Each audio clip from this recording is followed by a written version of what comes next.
Assalamualaikum warahmatullahi wabarakatuh. Selamat datang Sobat Muslim di channel Cermin Kehidupan. Seringkali kita terlibat dengan berbagai macam urusan dunia dan melupakan kehidupan di akhirat. Padahal kehidupan di dunia ini hanyalah sementara, sedangkan kehidupan di akhirat selama-lamanya. Atas dasar inilah channel ini dibuat agar dapat menjadi dasar kehidupan agar kita senantiasa introspeksi diri untuk menyongsong kehidupan yang lebih baik di hari esok. Sebelum masuk ke topik pembahasan, alangkah mulianya jika Sobat Muslim sekalian bersedia menekan tombol like, share, dan subscribe agar channel ini bisa berkembang.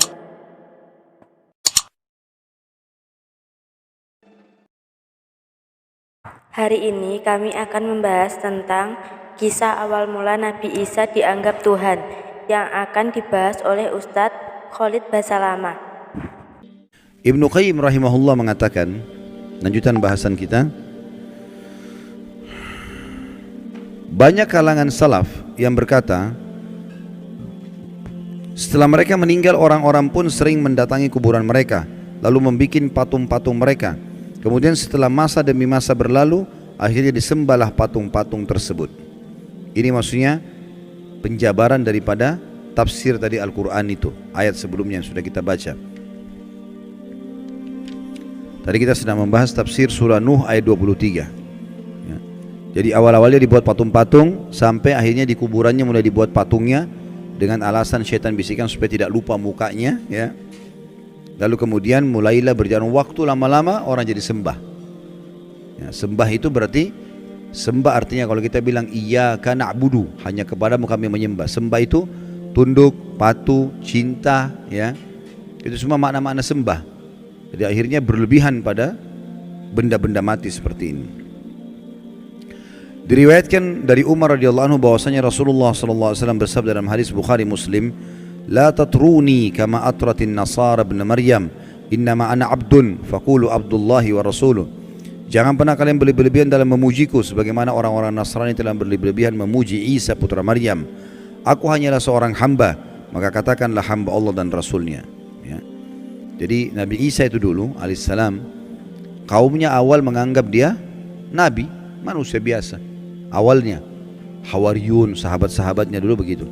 Berjalan waktu, mereka mulai menganggap Isa ini manusia suci dan lahir tanpa ayah, berarti dia anaknya Tuhan.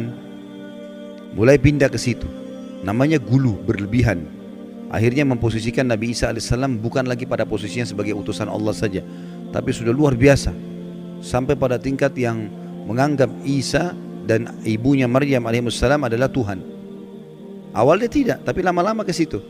Awalnya cuma oh ini orang soleh, ini nabi. Oh, akhirnya mulailah diinterpretasikan, dijabar-jabarkan. Nah ini kayaknya dia lahir tanpa ayah, berarti anaknya Tuhan nih. Nah berarti ya, supaya kita tidak lupa buat patungnya. Sekarang orang Nasrani banyak tidak sadar, mereka bukan lagi sembah Allah, bukan juga bahkan sembah Nabi Isa, tapi sembah apa? Patung. Ditaruh patung di situ. Mengatakan itu patung Nabi Isa, patung Maryam. Patung, nggak ada hubungannya sebenarnya. Tapi seperti itu. Dan apa bedanya dengan kaumnya Nabi Nuh yang tadinya buat patung, awal-awal diminta-minta, lama-lama akhirnya disembah gitu. Sementara Nabi Isa alaihissalam berlepas tangan dengan itu ya. Saya nggak tahu sudah pernah saya bacain belum dalam surah Al-Maidah ayatnya. Belum. Kita buka sekarang Al-Maidah. Kita lihat bagaimana Nabi Isa alaihissalam nanti pada hari kiamat itu kalau tidak salah di ayat 116 ya. Bagaimana Nabi Isa alaihissalam nanti dihakimi oleh Allah. Maksudnya Allah subhanahu wa ta'ala akan mengajak bicara Isa di depan makhluk semuanya, terutama pengikutnya yang menganggapnya sebagai Tuhan. Sudah buka 116? Baik, saya bacakan. A'udzubillahi minasyaitonirrajim. Wa idh qala Allahu ya Isa ibn Maryam anta qulta lin-nasi ittakhiduni wa ummi ilahaini min dunillah. Qala subhanaka ma yakunu li an aqula ma laysa li bihaq. In kuntu qultuhu faqad alimta ta'lamu ma fi nafsi wa la a'lamu ma fi nafsik innaka anta 'allamul ghuyub. Dan ingatlah ketika Allah berfirman, hai Isa putra Maryam, maksudnya nanti hari kiamat nih, di depan orang-orang semua, apakah engkau mengatakan kepada manusia, jadikanlah aku dan ibuku dua Tuhan selain Allah? Maksudnya ada Tuhan lain, ya, Trinitas yang mereka bilang itu. Isa menjawab alaihissalam, Maha suci engkau, tidaklah patut bagiku mengatakan apa yang bukan hakku mengatakannya. Jika aku pernah mengatakan, maka tentulah engkau mengetahui apa yang ada pada diriku, dan aku tidak mengetahui apa yang ada pada diri engkau. Sesungguhnya engkau maha mengetahui perkara-perkara yang gaib. Lalu Nabi Isa mengatakan 117-nya, Ma qultu lahum illa ma amartani bihi an i'budullaha rabbi wa rabbakum wa kuntu alaihim syahidan ma dumtu fihim falamma tawaffaitani kunta antar raqiba alaihim wa anta ala kulli syai'in syahid. Aku tidak pernah mengatakan kepada mereka kecuali apa yang engkau katakan kepadaku, yaitu sembahlah Allah Tuhanku dan Tuhan kalian. Ini ajaran Nabi Isa AS kepada orang-orang Nasrani. Enggak pernah dia bilang, jadikan saya sebagai anak Tuhan, jadikan ibu saya sebagai Tuhan. Dan aku menjadi saksi terhadap mereka selama aku berada di antara mereka. Maka setelah engkau wafatkan aku, engkau lah yang mengawasi mereka, dan engkau adalah maha menyaksikan atas segala sesuatu. Jadi nanti pada hari kiamat, pernyataan Allah subhanahu wa ta'ala yang akan disampaikan kepada Isa alaihi salatu wassalam. Dan Nabi SAW mengatakan, jangan pernah kalian berlebih-lebihan dalam memujiku, sebagaimana orang-orang Nasrani telah berlebih-lebihan memuji Isa putra Maryam. Aku hanyalah seorang hamba, maka katakanlah hamba Allah dan Rasulnya, ya, Abdullahi wa Rasuluh.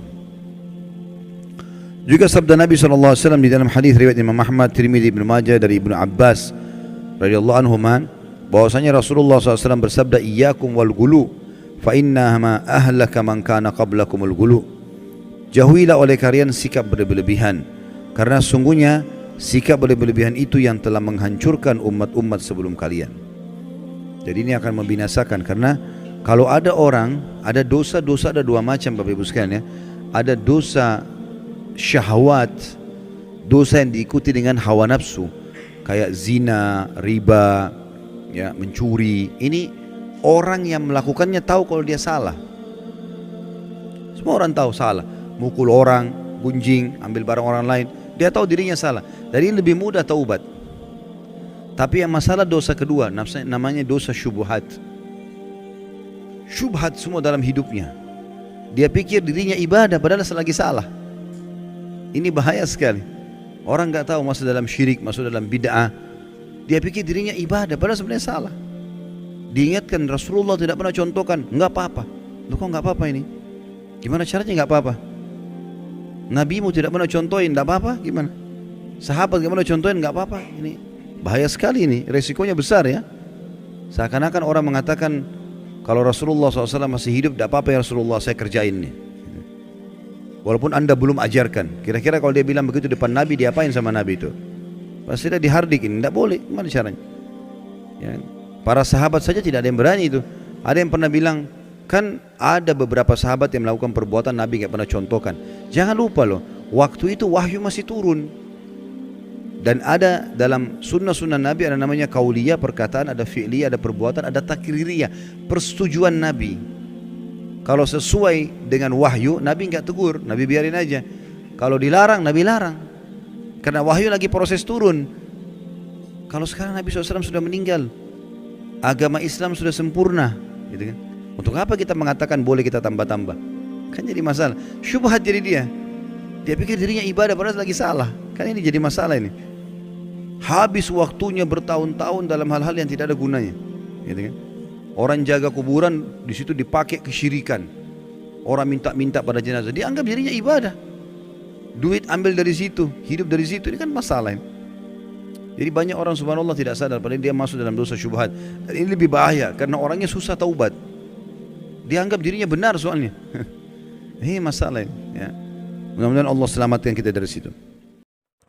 Jika sobat ingin memberikan kritik dan saran, sobat muslim bisa komen di kolom komentar ya. Kami akan segera memperbaiki kualitas video kami agar sobat muslim nyaman saat menyimak video kami.